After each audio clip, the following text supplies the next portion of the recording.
Powered by the Montana Television Network. This is the Noon News from Montana's news leader. Good afternoon, and thanks so much for starting the week with us here on the Noon News. I'm Samantha Sullivan. Well, new this afternoon, both north and southbound lanes of Interstate 15 south of Helena are closed. The Montana Department of Transportation says a semi-truck crash and vehicle fire blocked the northbound lanes and caused them to close the road. Traffic is being detoured onto the frontage road at exit 182 northbound and exit 187 southbound. This is all the information we have at the moment. You can check back with us online later as we learn more. Well, Montana's 2019 legislature opens today at the state capitol in Helena. We go to MTN's chief political reporter Mike Dennison, who's standing by there with more. The legislature is just getting underway here at noon in the House chambers. 100 newly elected representatives and 25 senators will be sworn in. And then we'll start getting down to business after some introductory remarks. One of the first votes we may see is on a crucial change in the House rules. The proposed change will make it easier to move certain bills through the House. The proposal comes from Republican moderates who believe with these changes they can move certain bills on the big issues like Medicaid expansion through the House more easily. But first there has to be a vote to adopt this change. That vote needs 51 of the 58 Republicans in the chamber to pass. We'll find out if that vote succeeds soon. Back to you in the studio, Sammy. All right, thanks, Mike. And of course, MTN will bring you more full coverage of the session over the next 4 months. Well, in other news this afternoon, schools are closed today in Circle, Montana. A post on the Circle Public Schools Facebook page says it's for the safety of both students and staff. Although the posts don't specifically mention why, it appears the schools have been dealing with a threat since back on December 20th. On that day, the school wrote a threat has been investigated and law enforcement will be present. Then on January 1st, as students were getting ready to return from Christmas break, the schools made a decision to lock all doors to all buildings for the rest of the week. A newsletter on the school's website instructs students to go to the library or auditorium if they have a class outside of the high school, and that there would be closed campus lunch.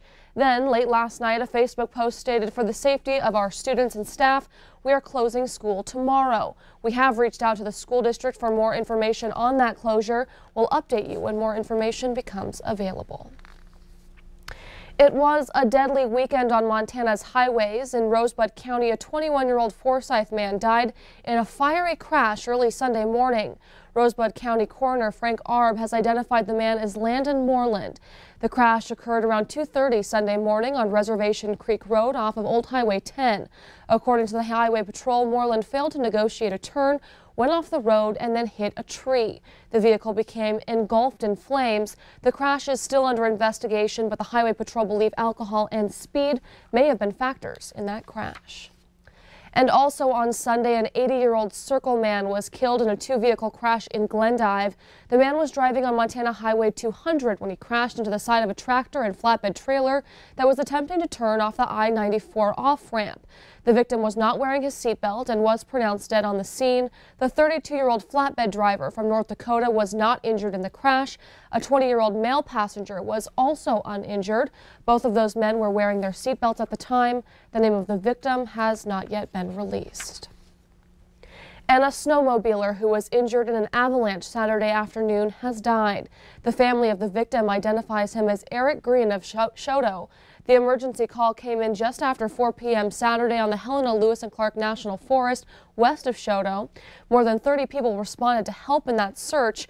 On Sunday, one of the searchers told MTN that a party of 4 snowmobilers were traveling in the South Waldron Creek area when a large slide was triggered. 2 of the snowmobilers were involved in the slide and the victim was completely buried.